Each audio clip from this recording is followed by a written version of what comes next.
এই শোন, জাহান্নাম কয়টা জানিস? আমি ঠিক জানি না, তোর কাছে তথ্য আছে নাকি? হ্যাঁ, ইসলামী মতে জাহান্নাম মোট 7টি। 7টা নামগুলো আছে? কিক্যাপ 1 জাহান্নাম। জাহান্নাম অর্থ সাধারণ আগুনের স্থান, প্রথম স্তর। কারা থাকবে? সাধারণ গুনাহগার, মুসলিম যারা ক্ষমা পায়নি।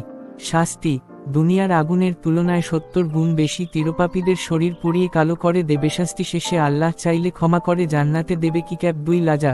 লোদ্ধা লাদা অর্থ জ্বালিয়ে দেওয়া আগুন। কারা? আল্লাহকে অস্বীকারী, অহংকারী মানুষ। শাস্তি: আগুন মুখ ও দেহের প্রতিটি অংশ গ্রাস করবে, তাদের গলা পর্যন্ত আগুনের শিখা পৌঁছে যাবে। কিক্যাপ 3 হিউটেমা অর্থ চূর্ণ বিচূর্ণ করে দেওয়া আগুন। কারা? অন্যের অধিকার ছিনিয়ে নেওয়া, পরনিন্দা, পরচর্চাকারী, সম্পদ জমিয়ে অহংকারী হওয়া লোক। শাস্তি: হৃদয় পর্যন্ত পোড়ানো আগুন, দেহকে বারবার ভেঙে চূর্ণ করবে। কিক্যাপ 4 আইআর অর্থ দাউ দাউ করে জ্বলা আগুন। কারা?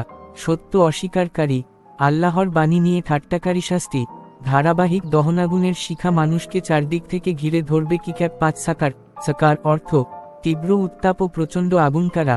নামাজ ছাড়াকারী, গুনাহে ডুবে থাকা লোক। শাস্তি: ত্বক পুড়িয়ে ফেলবে, মানুষকে আগুনে টেনে নিবে। কোরআনে বলা হয়েছে, এটা মাংস রেখে দেবে না, হাড় না পুড়িয়ে দেবে না। কিক্যাপ 6 জাহেম অর্থ শক্তিশালী, অগ্নিশিখায় ভরা গভীর আগুন। কারা?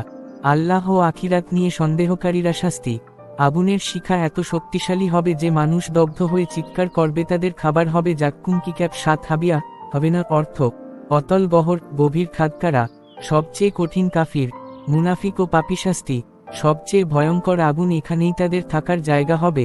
অপরিবর্তনীয় আগুন, কোনো প্রশান্তি বা আরাম নেই, শুধুই যন্ত্রণা।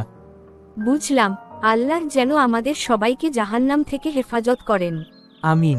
ভালো কাজ কর, নামাজ আদায় কর, এটাই বাঁচার পথ।